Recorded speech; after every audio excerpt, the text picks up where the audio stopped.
Want to become a top seller? Here are some tips from our pros. First, be confident. You have a product people really want. You get it once a year, and that's why people, when they come out, everyone's crazy to get them. Think big.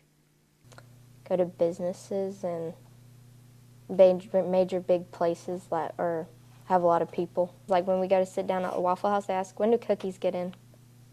Don't worry about being too mature.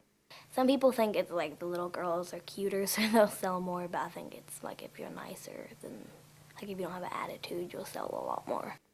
Have booths. Booths is the big thing.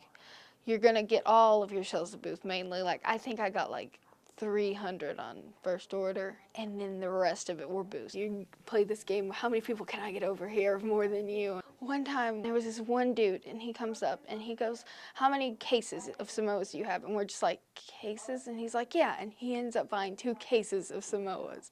And so he leaves, and we're just like, well, that was great. And then like 3 hours later, he comes back, and he bought 3 cases of Samoas and 2 of shortbread. And we're just like, you're awesome. And then he ended up spending, over $100, and we're just like, thanks. He cleared us out too with Samoas. We had to go get more and everything, but that was fun. Booth sales are a lot easier to me than going door to door, and I think they're a lot more fun because you're interacting with your customers a lot more. You get to meet a lot of different customers. For a lot of people, especially like the older women, they're like, oh, I was a Girl Scout too. I used to sell cookies. I know what that was like.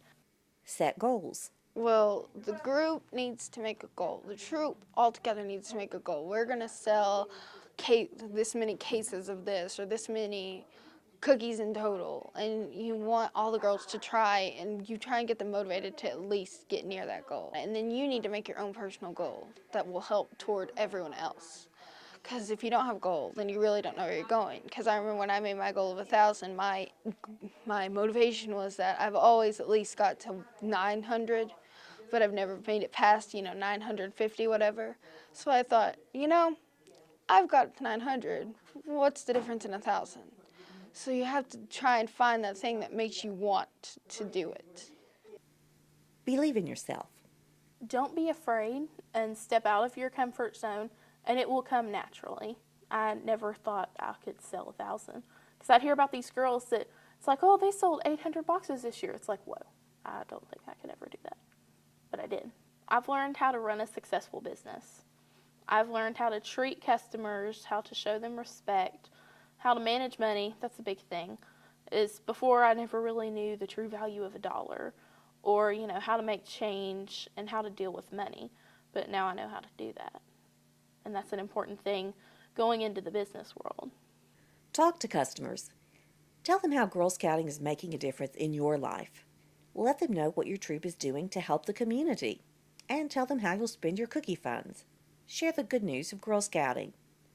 And remember, you're selling more than just a box of cookies. Because, sometimes people don't get very much happy in a day. Like, they won't be happy for whatever reason. Maybe they had a hard day at work, and maybe something happened at home or whatever. But, you're like, come on, smile, and people will smile at you and be happy with you because, you're smiling and trying to get them happy. And then they can buy cookies, and hopefully they're smiling while they're eating those. What about